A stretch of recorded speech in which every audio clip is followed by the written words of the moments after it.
Welcome to the 2025 planner trends and what you as a planner designer should be focusing on to create and sell for potential planner buyers and what they're looking for. So every year I usually just guess, and I say guess, but it's more like an educated guess. I study the market, I look at Etsy, I look at what's selling well, I look at comments, I look at social media.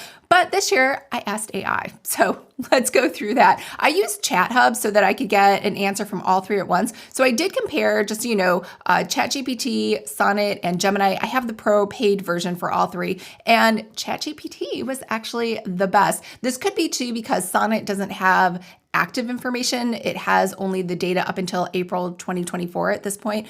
So let's go through these one by one. So ChatGPT. What is selling well? The first question I asked was physical versus digital planners, and they're both still doing great. However, digital planners are on the rise. Claude actually said that they are up 25 to 30%.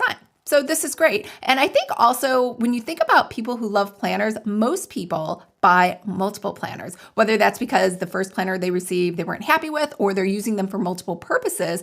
And that leads me into my second thing, which is what trend on what should you create? Should it be a dated planner? Should it be a planner with a purpose? And as I suspected, planners with a purpose are still number one. So planners with a purpose are special niche areas because they can sell. The thing is, the dated planners, yeah, you get a big, huge sale in November, December, January, possibly still in February, but that's it. Versus niche planners sell all year round. Anytime, any day, someone can wake up and decide to get better. They need a wellness planner. They need a fitness planner. They need a budget planner. All of those things can happen regardless of what point in time you are, or season, or time of year, especially obviously if it's not dated. So those are still planners with a purpose are the key to making more money. And, in terms of, I know here it said wellness and academic planners, but,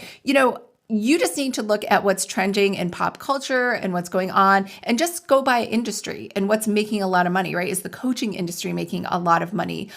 Is real estate market making a lot of money? And that'll kind of tell you what planners to start creating in whatever specialty niches. Now, even though I said that, there are specialty niche areas that people do very well in that nobody's looking for because it's so small, they don't have planners out there for people. So you could be that person that created that planner. So that's number two. Number three is mostly, this gave me a lot of information I don't think you really need right now, but I think for physical planners, I wanted to ask the question, what is better, spiral versus hardbound? And spiral is better. Or it's just more popular in terms of sales. Now, that's not to say physical planners hardbound planners aren't popular, but I think, when it comes to especially laying out a planner, someone who gets a planner wants to write in it. And writing in something that is spiral bound versus hardbound, you will find right away, if you have not, as a user, done this before, it is much easier to write in something that's spiral because it will lay flat versus something that is hardbound because you have that bump because of the way the pages are gathered in the middle. Now, it's not so bad. Let's say if you have a monthly planner, this is a monthly planner, it's very thin. I open it out. Sure, it lays flat, but that's because it doesn't have a lot of pages. As soon as you get into weekly or daily or a niche planner, who knows how many pages that is going to be something and especially if it's thinner, right? The wider, this is pretty big. It's like a square. So if it was thinner though, it would still be kind of difficult to open and lay flat because there's not as much real estate to push it down. So that's one thing too. And also, I am biased. I do love spiral bound planners way more. In fact, I like the oak coil, even though they are a little difficult sometimes to open and close. I still prefer that 100 times over a hardbound. I will never ever buy a hardbound just because I love writing in my planner. And I think that's why people get planners that are physical planners, is because they want to write in them.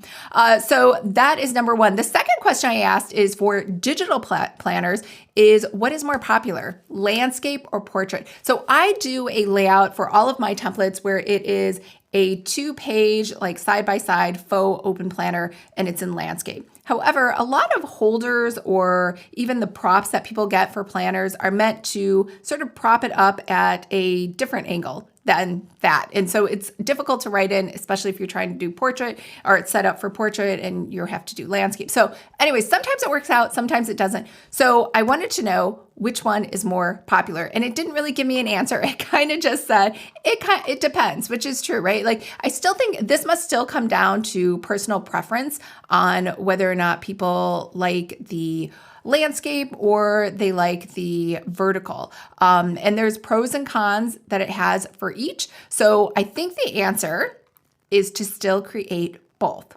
So that way, when someone comes to you, especially because it's digital, it's not like a physical planner where you have a whole new layout, you have to pay for a new printing setup, and you have to change all the things, versus inside of a digital planner, it should be pretty easy, especially if you're making it in Canva. It can you can do a resize pretty quickly and just kind of move things around. So that did not give us a clear answer, but that's okay, because for us as the planner designers, it is a very easy fix. And I think people will appreciate it more if you give them both layouts. And here's the follow-up to that. I would even go so far as to say you could sell one, like let's say a horizontal for $9.99, and you could say add in the vertical for $1 more.